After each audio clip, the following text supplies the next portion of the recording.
Malala mali e aho e ki mo lele e tonga o no kotoa fia ke utaritali lele ki mo tonu ke o mo ngahi o ngongo mo le tio kai o maa televisione tonga ki he hoani. I he wakai ko ia ki ngahi ulo i o ngongo.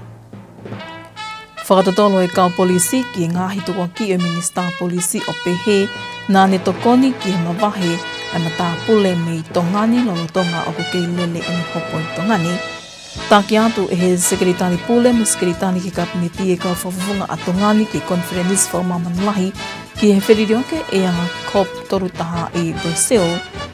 Pea o ki peseti e o noa i he lolo tongani e whana whiwhine kua nau kau ki e polokalama huhu maloi HPV ki ona maloi ko ia ngote taunga whanau e whana whiwhine. O kutege pe ngahi tala noa kehana iange pehe ai tawakai ki ngahi o ngongo mei he mala e ko ia sipoti kai o maafo ki a wakai ki he toonga ko ia oi ea. Ka koe wakai lewa eni ki he whakai ki iki, ko au liliani polutele. Kua whakapapau i me poto ngāo e polisi ai kei hoko atu e nau whakatotolo ke wakai i ngai tukua ki o ku whai ki minister polisi o pehe na ane toko ni hatangata e ki ko pita hopo ate ke wholau mawahi mei tongani lolo tonga i aku kei lele ene hopo i tongani. Ko e tukua ki i koe ni, hili angia e mawahi atu i tangata e ki koe ni, hili ai tōtu oni ne whai e he whamau anga hei kei ngofua ke ne mawahi mi tongani lolo tonga lele ko ia ene hopo. Kei ke he tukua ki i koe ni aku pehe me he komisiona polisi o kunau malawa lele i peki whakakato ai whakatotolo koe ni ki ngai tukua ki i koe ni i he i kai manawahe pia i kai whiriwhiri mānako pe ha whakaloto kovi. Ka kau hika whakaamu ke wakai i mo whahi ehi me he whepaki ko ia o ngahi mawhai, ko nau whemahino aki ai mo e komisiona ki ono tau i ko ia o e whaihala tēnā hoko atu ai whakatotolo ki he ngahi tukua ki i koe ni aku whai ki he minister polisi. Kau hika mahu inga ke whengai aki e ngahi whanua kotoa pe o mamani ki ono tau i o ngahi ka veinga pe o ngahi pole tupu me he whiririwa ki o ea.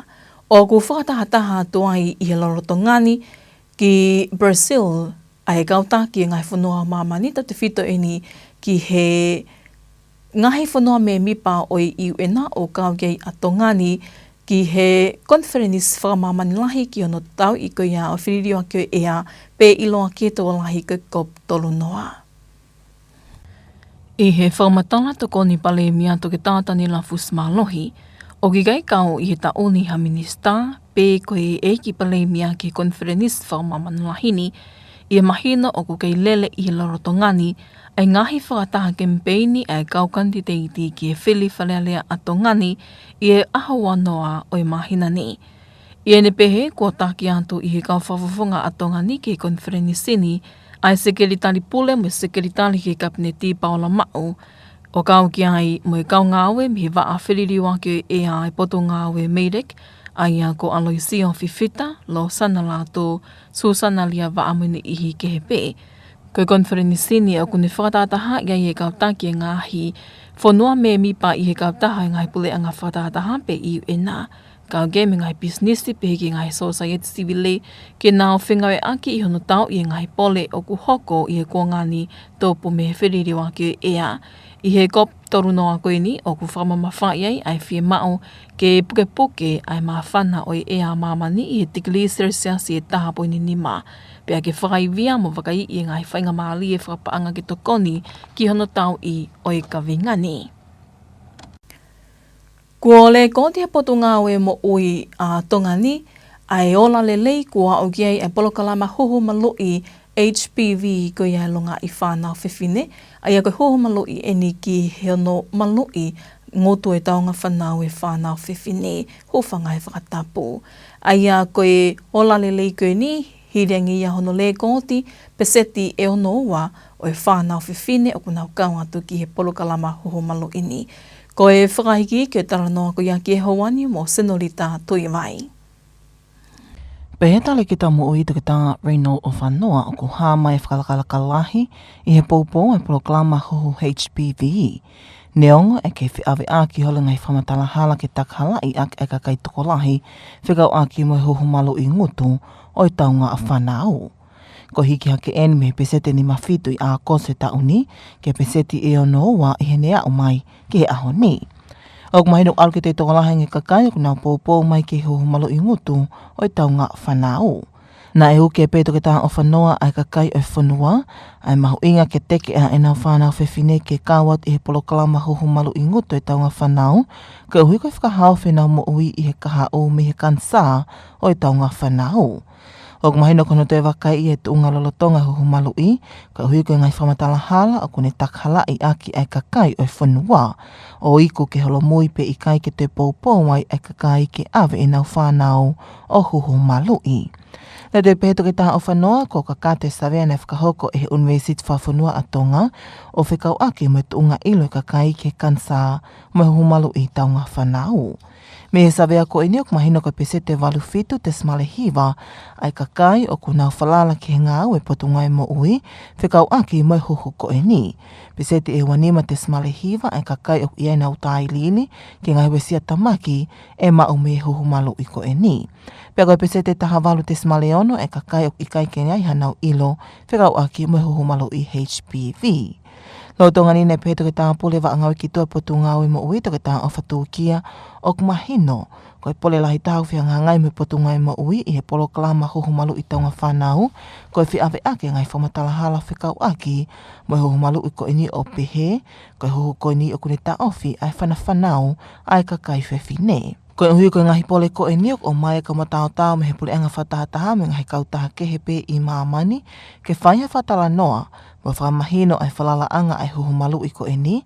Pea oku osi whamoni I whamaman lahi ai peseti lahi o whahaofi I he huhumalu I HPV ai mo ui a kakai whewhine me he kansa taunga whanau.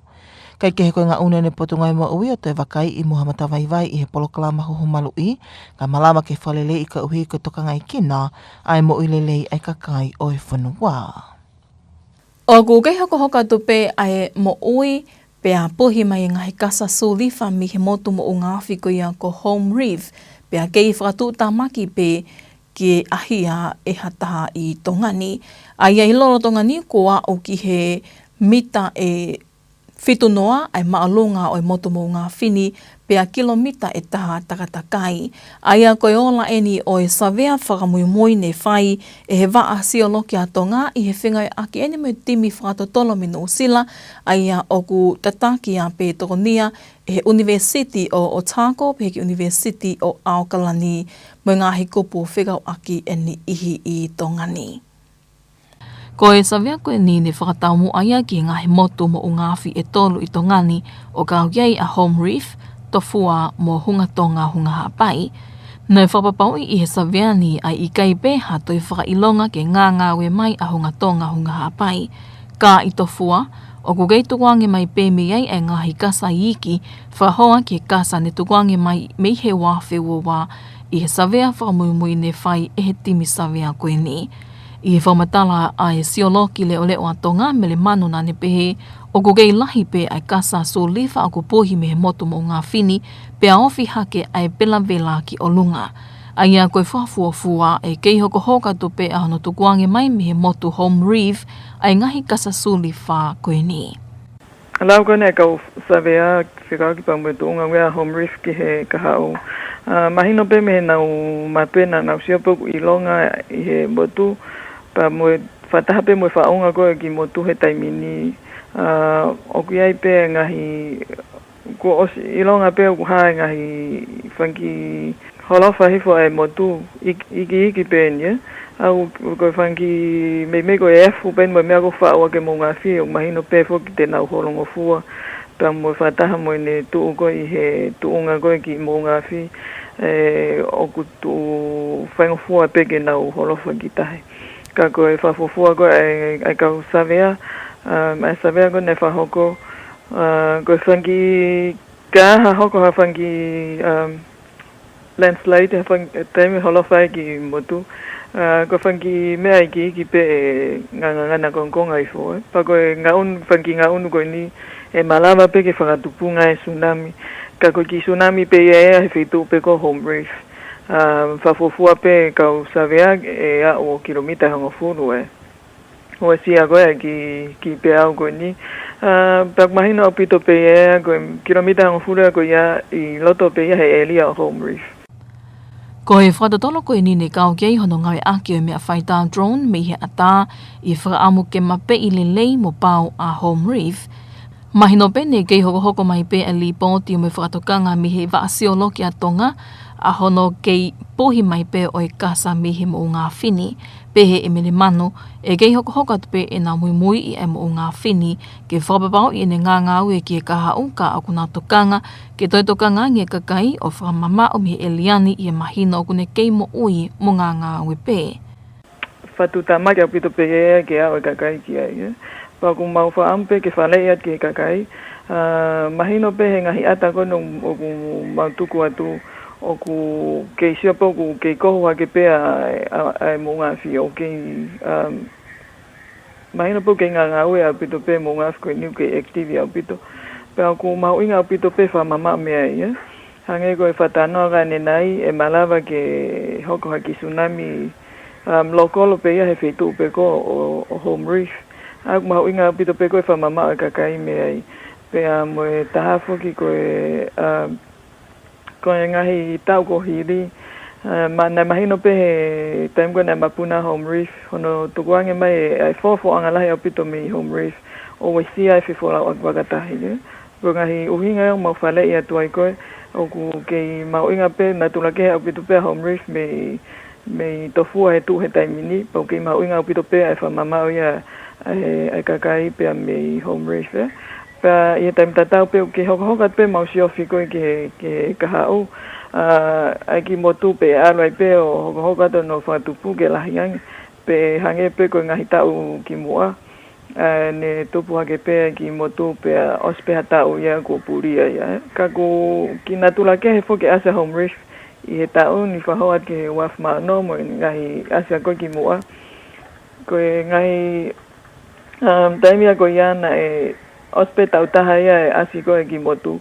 To e fokat vi kausavea ia ku ospuria ki motu ia.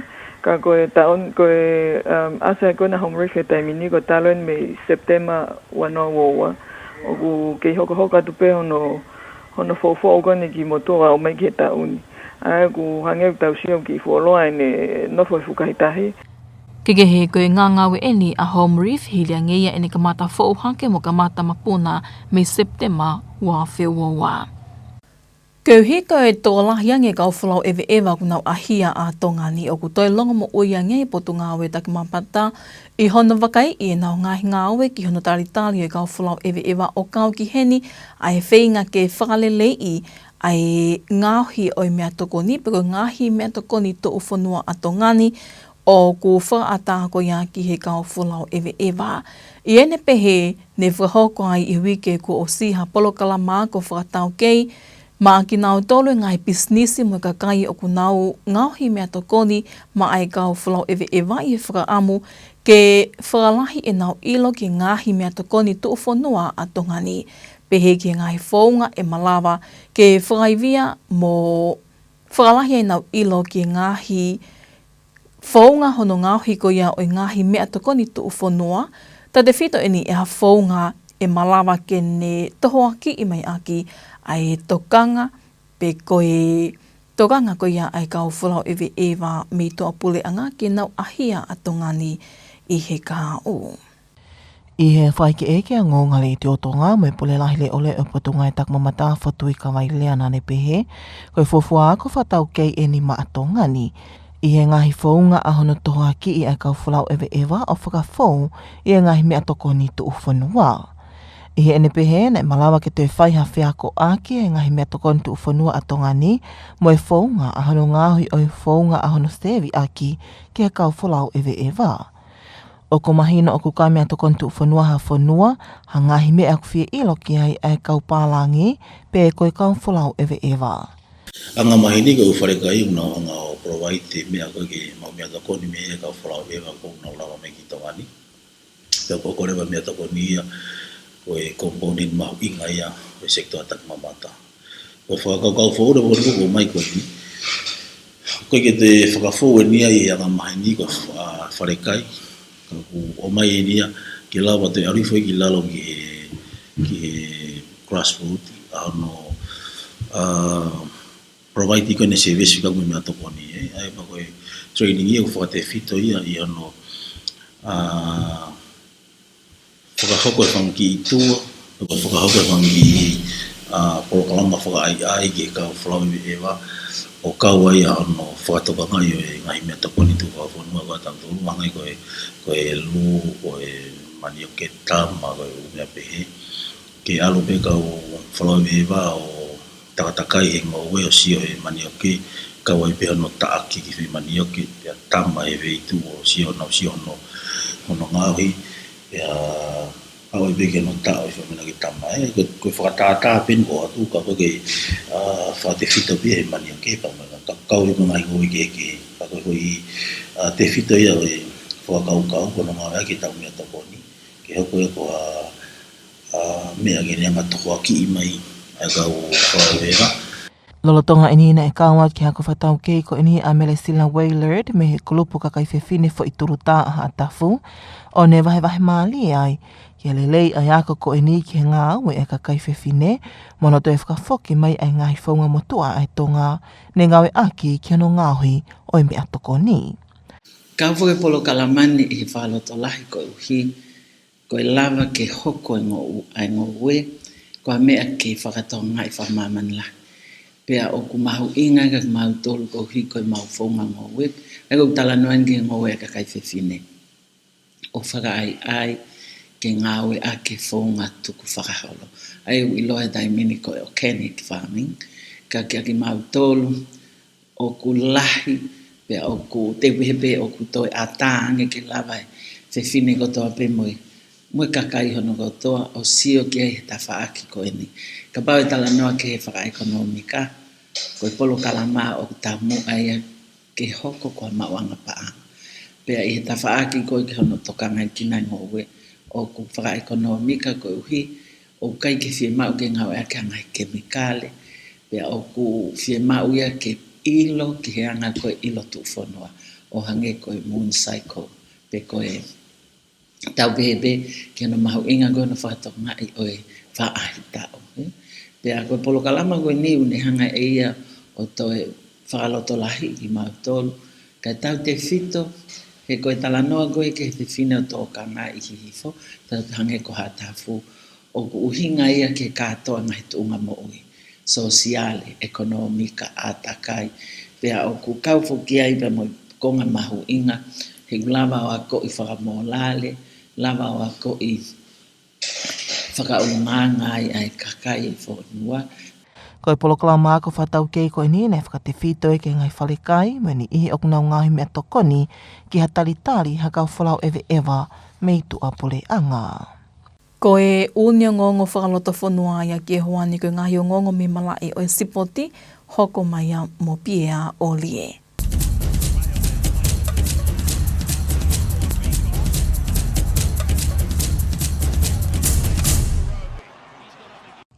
Malo mai tau ki i whia mai koe wakai ni ki he malai o e sipoti.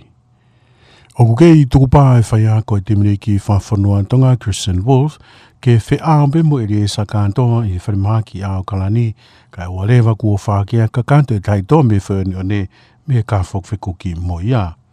O ku ahi mau bea e whai a koe ki a kantoa ke whawapau i hei kai hato e palopalema ke e whenga ngai mo i sai e niti a storm ki moha ane whoki ki a Australia. Wharatau ki ripoti pe me he ngahi maonga tala me whamiri o katoa. Nei whanko pe ngahi whetu utaki mo e aniafi ka ku ngari e atai pe a pongpongi pe ko to a pule lulu me he mohe ngawe mamahi. I hene pe he ku whawofua ke whoki vika tōri e tahi toa tau anima e storm ka ku pao ke nofo nu sila ke kato ngawe kia e kautoke tā. Na e whawhetu utaki whoki e whai ako aniafi pe a ikai ke mau hai whainga maari ka i he taimde tau pe o ku hange koe koe ngahi whamatana ko tuku mai o kei whilo ngoaki wa awhia pita wolf pe moe whamiri o eri e sa katoa. I he taimde tau pe whau kua maa moe whaitu tu o nia e sinopole o ki nā tolu pe me he e nā la e la ka o ku te gei ke tuku ange mai au whanga tuku ki he kakai o e whanua ma tonga pe i he whema o ke kakato au pito ngā ue kia katoa pea malawa ke whahako e whatara noa ki ai ki mua hano tukuhange mai a tūtū ni a whātuku koia whekawaki pea mo ngahi whatotoro na e whahako koia hei sinopure o e nāla e la. O te whoki ke whahako ha whatara noa me he sinopure pe ko e nāla e la ki a katoa ma tūnga pe i he te ki ai koia ke whaatame kautoke tā ke whahako e tara noa wāofi moia. Mea pulu i niu kei whiwhire Captain Tonga Scotland sione tui pulotu i ngai makatunga o kei hulungi ai pēne timi. Hire nau whepaki koe me orpere ki he whaasinga oi wike o nau tukuroro ake kai koe tahwhitu ki he wanima a New Zealand. O kei nofo po pulai a Scotland ki New Zealand he malai o teso whahapure anga e na e maroro ko ngā uluaki e mirimiri sino koe ni o kei taki beti me ahi koe tahwhitu ki he noa mi he korosi ai hawhe ke mroika ke pegi le kolo Will Jordan i laine tata o mao e poine ai oropereki. Nea ngoe whawhepang whewheka pe me timi taitari e konga hono wa whatua e poini e wana Ashman, Kyle Steen mo Finn Russell o mahanga e papatohi kai he whaasinga koe e konga hono wa. Na e whetokua ki ora pia vai ngān he kuata whaosia to e tānaki atu Damien McKenzie ai poini whaosi koe a Nūsila ke te onua ke e reko tiki hei kuna e tau taha me vainga whakatoa e tau tolu ki muini mai pia mahanga ai vainga ewa. Kai ke heku te teo ta tui plotu pia mune kau nai te ke pakihi mo puma asa inti nai wikeni pia taitai lewa ai i karitahi i he wike kaha o koe ahua tolu wia ka koe ahua wha i he taimi koe a tonga ni. Pia kapulu riki ko toi kuna pe hao mamani ai timi a kapulu riki koe kangaroo a Australia ai tesi e tolu koe mo timi a ngilani i loa koe The Ashes Series ai koe vainga whaosi whaasinga au wikia ke kai koe tolu noa ki he walu ai timi taitari he paa ke Headingley. Na e whoki hifa kāpteni i saia yeo ki mua e vainga whaosi mo ni mau inga ia ki he timi ke tātuku e naungahi ahi koe ni ki England i ha nota maurunga pe mga he tesi koe ai Britania. Mahino pe ai whalaraka kātou e whaia ko Kevin Walters ki hene toko taha fitu koe na ane whiriwhiri ki vainga koe ni henai hange kua pāha vai whahelo to whane Britania e nā mamata vainga kai whaiwe kau naite koe ai kangaroos. I hene pe rewa ku kei hoko i pe hao mamani koe tōki mua ia i he marae ka puluri ki. Ta tau pe whoki i he whaiwe kau tangata koe ni hange ko Josh Aroka, Hudson Young, Grant ka pe whoki ki he leo kolo whao koe a ko Reese Wiles. I he taimne tau pe whoki o te teo atu ki heipo mamani o i tau whao. Pe a ko hiri ni tau e ua ai te whoki mai ngahi tesi koe ni. Pe a ko ngari koe mea fua eke ngau e ake Englani ki heipo mamani koe a o i tau whao. Kai ke heo ku te teo at pe whoki a ngahi tesi kehe ia ngotimi o kawa i pe whoki a ngahi vainga whao ki mua aipu a mamani e whangako mai ki Australia mo Papua New Guinea i he tau whao. Pea ku te mateu te wange ai timi fuhu ai polisi a fisi i he whamaharo sino kai pe whoki ki he loki ako. Hiri ange koe hiki tō e nau teu ki he whiahui koe i loa koe sukuna ball boxing ai e whau koe hauro tonga ni me tau kōsi i he ngahi whiahui koe ai malai koe ai fuhu. Na e whaha i he whiako pure koe ai timi a fisi ka koe whaiwhamasi no pe ia ko Viriame Wuti Kalulu ki he Fiji Village Sports ko tō ngai koe ai nau teu pe a koe kai ke toi tukuangi haivi ai ne timi ki he whiahui koe au e tauni. Nā ne whaha whoki ai koe ngahi pauni e walu e whaha koe e whiahui e tauni pe a ihe taimle tau pe ko pau ke whakakato kotoa ngahi pauni koe ni i he kamata koe ai whiahui. Te tui whoki ke tawhimalaa i he monite wike kaha o pe au ki ai ngahi whipoupo waki ai i he temi fuhu koe ai polisi a fisi amanaki koe ke kātoa mai mo ki nau tolu meina sofa i he wahenga koe ni whahifo koe a ofisi ke poupo ki he whiahui. Kamata mi au tāwhitu, tāwalu, o toi kakato ki au tāhiwa koia o i mahina ni. Koe sipoti pia.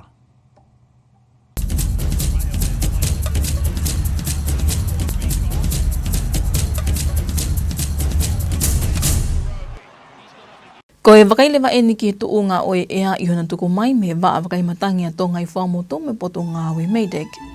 Malo lau mare a ho iki pa mo le rei a tonga koto tai rei ping mo tolu ki tau fam tala e ko iki he fia fini. Ngahi tala no la lahi ko e tau fam tala e ki hoko te alo mari e ki he ngoniwa pe foki ki vavao. Le rei a pitu ha whenga ngau ko tau piki tu o kai taim da tau malawa ki a ngahi uha tu umoto ki Tongatapu pe mo e ua. Me he imisi satellite ko e ahoni ai ko e tau wakahi foen ke fotonga ko ia o langi. Pa me he lolo tongani o au ki hoa ua whaa ko ia na e osi. Mahino peo mu wakai mai ki e vahe whanua ko ni o ongo ni wa e lahi alo maari e lelei a ngā vahe whanua ni e ahoni. Pe foki ki e vahe whanua ko ia o wawa upe mo hapai, alo maari e lelei a pita o ngā vahe whanua ko ni e ahoni. Ka ko Tongatapu pa mo e ua, mahino pena e ngahi uhatu umoto e o ngā vahe whanua ko ni e ahoni. Pa mo wakai mai piki he ngahi ao ko ni ko o ngā unu ki he tawha ki whakahifo, ai ko e ngahi ao maulalo ni nani omi ai uhatu umoto ki Tongatapu pa mo e ua i he ahoni. Ka koe aho koe ni maka hoko mai pia mi he Pasifiki, ko alo tamaki uha ku ni ngā unot pia mi he whakatongahi fo ki he otu tō ngā whakafofua ki he whalaite ia o e wikeni tene omi ha uha tu umoto ki Tongatapu pia mo e ua. Pefoki ki he alo tamaki taha e fo'u ki he whakatoke lau. Ki he sāpate ia o wikeni tene ngā unufu ki he ongo niwa o ne omi ha uha tu umoto ki he ongo wai whanua koe ni ki sāpate o e wikeni. Whamtala ea koe mi he pōni o au ki he pongpong ko ia a pongi. Wahe whanua ko ia o Tongatapu mo e ua e au whia i a ngahi taimi pia malawa fuki ki ia ngahi uha tu umoto ai. Ka koe wahe whanua koe haapai e malawa ki ia ngahi uha tu umoto ai. Wawau behefo ke ongo niwa, lahi alo maari e ngahi wahe whanua koe ni i he pōni. Moko taha koe ia he pōni malawa ki au ki tikriso sa se ua taha ki he ua wha. Pea koe hawiri e ke iangi iki poa o ngā malo i a ngahi taimi maire tahi e hongo fulu ki he taha nima ki he kotoa pe o e otu tonga.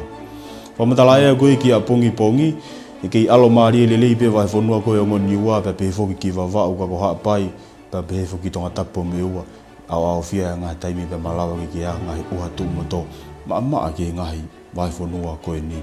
Ma whana koe e a pongi malawa ki au ke tikriso sa se ua walu ki he tau noa ki o ngoni ua, pea koe taimi koe ia o e tahi, tau maari e tahi he hawhi koe ia e taha he pōni, pea mātoka ia, i hoko te tonu koe ia e whitu, pongpongi ia a pongpongi.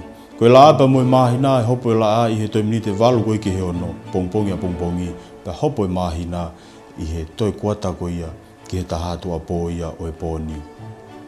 Whaase pe whamdalai au he nima koe ka hoko mai ki Nuku'alofa, koe aho tō pelulu e alo maari e pe, a malawa ki a ngai ua tū mato whakawhitu ki Nuku'alofa e aho tō pelulu. Koe whalaite hange pe wena tau lawe ki ai, ia alo tāmaki e ngā unu mai ki Tongatapu, malawa ki ni omiha uha ki Tongatapu i e aho whalaite ia, pe pefuki ki he tōna ki o ao i pe ki he kamatanga koe o wike kau.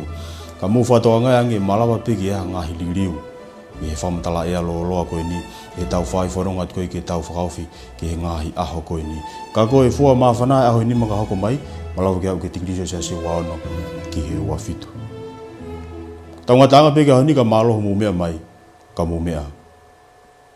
Ko e whakamatala e apia ki hoani ka tau toi whakaiangi pehe ki ngahi ulu i o ngongo. Whakatotolo e kau polisi ki ngahi tukua ki o Minista Polisi o pehe nā ne tokoni ki he mawahe ai matapule me tongani lolotonga o kukei lele e ni hopo i tongani. Tāki atu e he sekretari pule mo sekretari ki kapiniti e kau whawhunga a tongani ki konferenis whaumamanlahi ki he whiririoke e a COP torutaha i Brazil. Pea o ke peseti e o noa i he lolotongani e whānau whiwhine kua nau kau ki e polokala mahuhu maloi HPV ki hana maloi ko ia ngote tau ngā whanau e whānau whiwhine. Mo e kakato e peia o ngahi o ngongo me letio kai o maa televisione tonga ki e hawani me whakaamu ne au taki kotoa atu peia ki loto whane kotoa. Kai malo e tau ke iwi au mai, ka mōni a.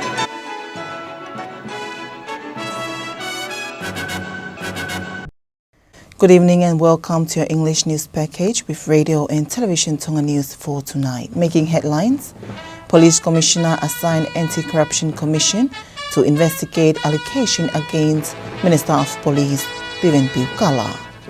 62% of girls have now joined the HPV vaccination program, and local food products seen as key to attracting tourists.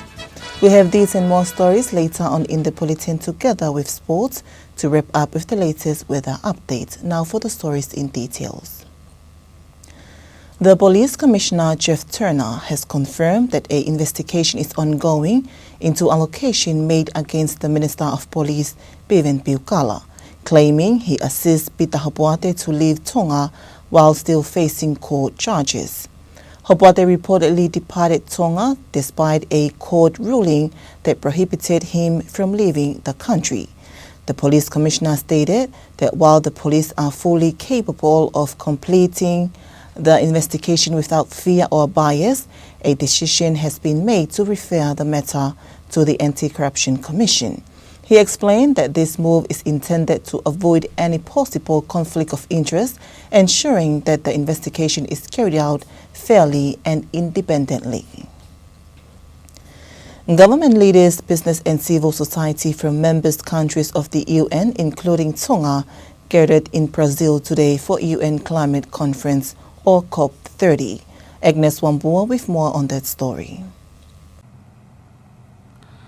The United Nations Climate Conference brings together world leaders to collaborate on urgent climate actions and policies. Speaking to Radio Tonga News, the Deputy Prime Minister, Dr. Daniela Fusimalohi, says no one from the Cabinet Ministers or the Prime Minister was able to attend this conference, as all candidates are busy with their campaign for the upcoming elections on the 20th of this month. As such, the Chief Secretary and Secretary to Cabinet, Paula, is heading with Tonga's delegation, which also includes representatives from Climate Change Department of the Ministry of MEDEC, Alosio Fifita, Losana Latu, and Susana Liava'a, and many others.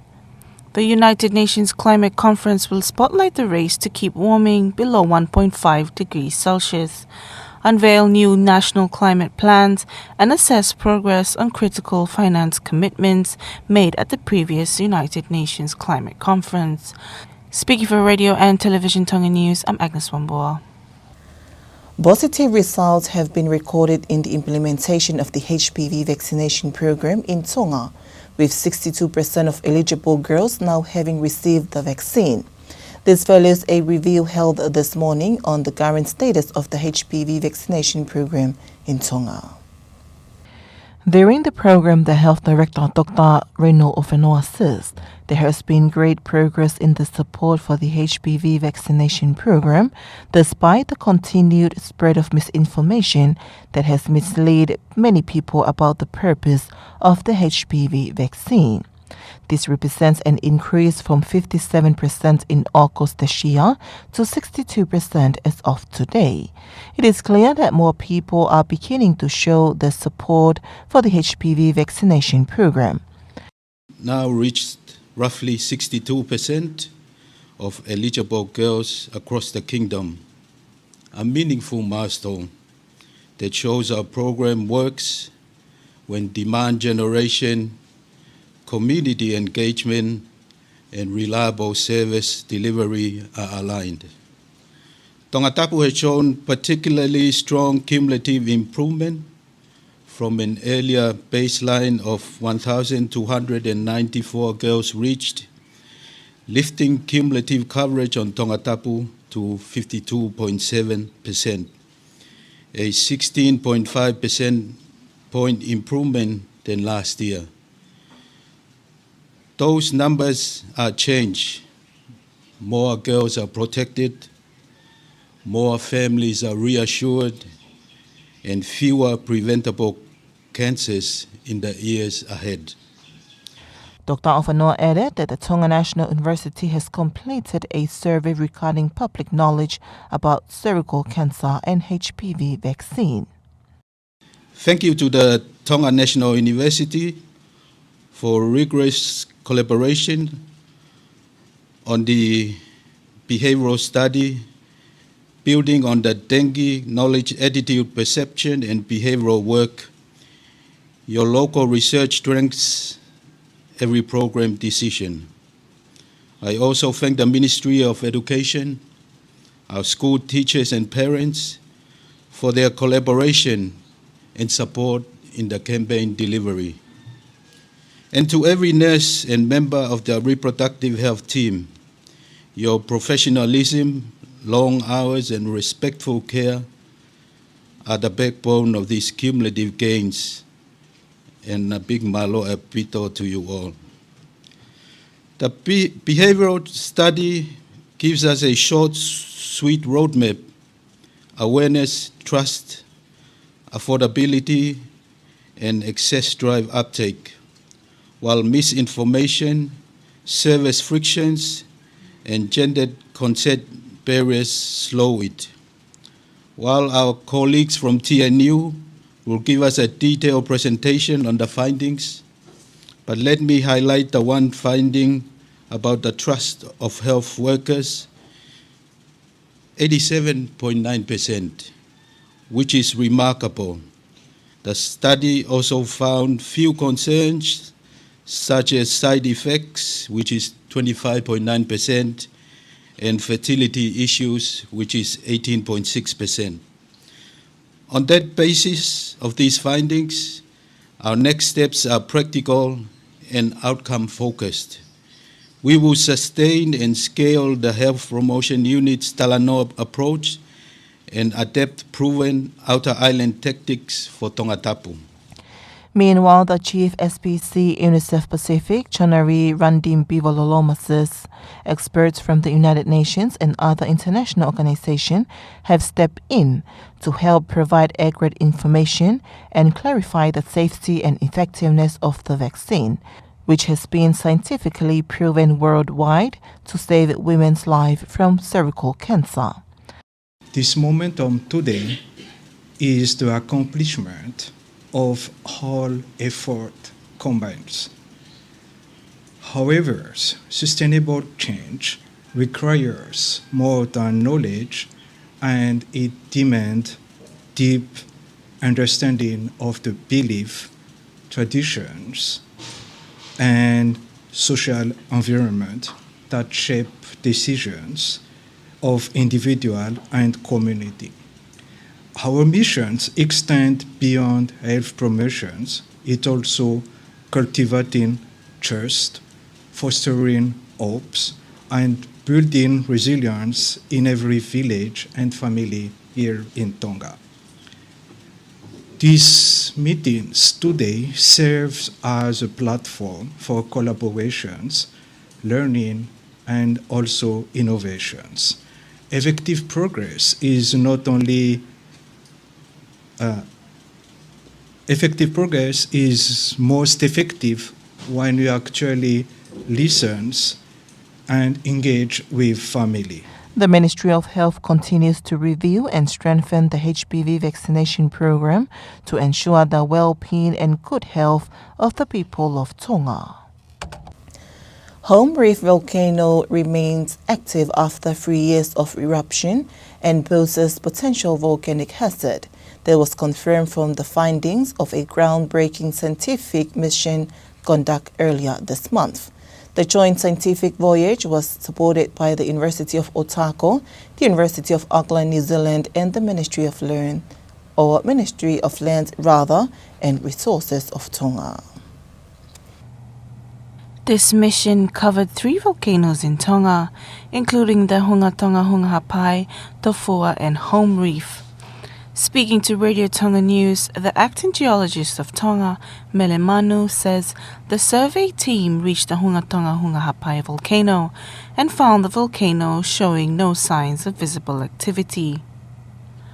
They also reached Tofua volcano, where they recorded continued gas emission of more than 250 tons per day, a decrease from about 700 tons per day first recorded in October 2022. She says this result shows that Tofua is in a normal state of activity. As they reached the Home Reef volcano, the team observed the volcano island that has been constructed is over 1 kilometer in diameter and consists of a solid base of lava flows with a cone on top. The new island is around 70 meters high and has an actively venting crater emitting steam and gas. The team flew a drone over the island to collect the first ever detailed topographic survey data. The gas measurements at this volcano, the first ever made, indicate a release of about 100 tons per day. This shows that magma is close to the surface and that the eruption is not yet over. The island shows evidence of recent eruptions that produced both ash falls and lava flows. With the vent now above water on a stable island, future eruptions may produce more ash. The sides of Home Reef Island show signs of small landslides that could produce local tsunamis. Very high levels of gas were observed in different parts of the island, as well as the main crater, leading to a high level of alternation of the volcanic rock and also blooms of algae in the seawater around the volcano. Professor Cronin suggests that the island is likely to survive for a few years because of the strong lava base. The scale of eruptions so far during this eruption episode is relatively small. If this rate of activity remains, ashfall and tsunami hazards are likely to be restricted only to within 10 kilometers of Home Reef. Mele Manu said they will continue the close monitoring of the volcano every day. She urged the public, especially fishermen, to avoid the areas around Home Reef as it is still active. However, it is understood that this voyage was also supported by His Majesty's Armed Forces. Speaking for Radio and Television Tonga News, I'm Agnes Wamboa. And the tourism sector believes that locally made food products in various countries play an important role in attracting visitors or tourists. Last week, a training program was conducted for the tourism sector in Tonga, focusing on the production of local food products. The results of this training were summarized yesterday with the program led by the Pacific Tourism Organization, or SPTO. Let's take a look. Speaking to Radio Tonga News, the acting Chief Executive Officer of the Ministry of Tourism, Fotuika Wailean, says that this was the first training of its kind in Tonga, centered on ways to attract tourists through local food products. He explained that the training helped to connect Tonga's local foods with the methods of preparing and serving them to visitors. It is clear that local food are among the things that foreign tourists are most interested in experiencing when they visit a country. During the program, Melisila Wailert from Tongatapu Women's Group for Ituruta also took part in the workshop. Wailert shared that the training was very beneficial for women's work, especially in reviving and using traditional Tongan methods in food preparation. She adds that the tourists often seek something unique, tied to culture and place, not just a global chain restaurant. The training program was mainly designed for restaurants and food producers who serve or prepare meals for international tourists visiting Tonga.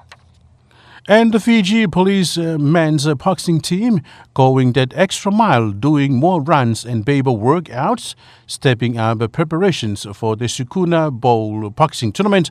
As champions of last year's competition, they will be hoping to repeat the same and keep the title in Nassau this year.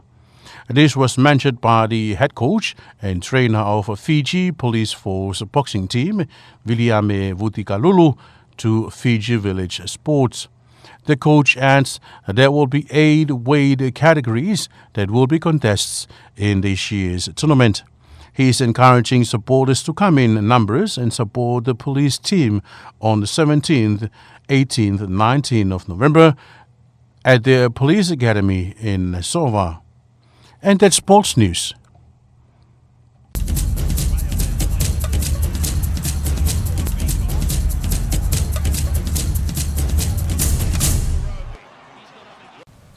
That was the latest sport with Bia Oli. Now looking at the latest weather update to be presented by the Tonga Meteorological Service. Our main headline for tonight: fine settled weather to the north, especially to the Niuas and Vava'u, an ideal condition for any outdoors activities. However, showers of rain is still expected to the southern part, especially Tongatapu and also Ewa. From the satellite imagery, less cloud are being observed over the areas of the Niuas, also Vava'u and Ha'apai, meaning they were mainly fine today. But for the areas of Tongatapu and Ewa, there were isolated showers were experienced today, and this is due to these low clouds that are starting to move or shifting away to the west from these areas. But from the region in the next 5 days, we're expecting a trough that will approach from the southwest to Tongatapu and Ewa. By Friday this week to Saturday, we're expecting some occasional rain, possibly heavy at times over the areas of Tongatapu and Ewa. In fact, there will be another trough that will develop to the north over the areas of the Niua, bringing occasional rain, possibly heavy at times over these areas by Sunday this week. Forecast from tonight until tomorrow morning. Cloudy at times with possible isolated showers over the areas of Tongatapu, Ewa, including Ha'apai, but mainly fine to Vava'u and also the Niuas for tonight. Minimum temperature for tonight dropped down to 21 degrees Celsius to the south and 24 degrees Celsius to the north.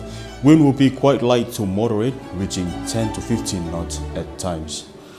Forecast for tomorrow will be pretty much similar conditions, mainly fine, but cloudy at times with occasional rain over the areas of Tongatapu and Ewa, also Ha'apai, but mainly fine for Vava'u and also to the Niuas. Maximum temperature for tomorrow, 28 degrees Celsius to the south and 30 degrees Celsius to the north. Our tide prediction for tonight, high tide will be 12:30 a.m. midnight tonight, and low tide will be 7 o'clock a.m. tomorrow morning. Sun and moon, sunrise will be at 8 minutes to 6 a.m. tomorrow morning, and moonrise will be at 1:45 a.m. tonight.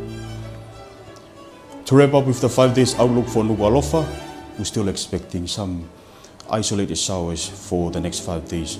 However, there will be some uncertainties in the forecast. Maximum temperature for the next 5 days, 26 to 27 degrees Celsius. And that will be all for tonight. Good night. That was the latest weather update for tonight, and that wraps up this evening news bulletin. But before we part, here's one final look at tonight's top stories.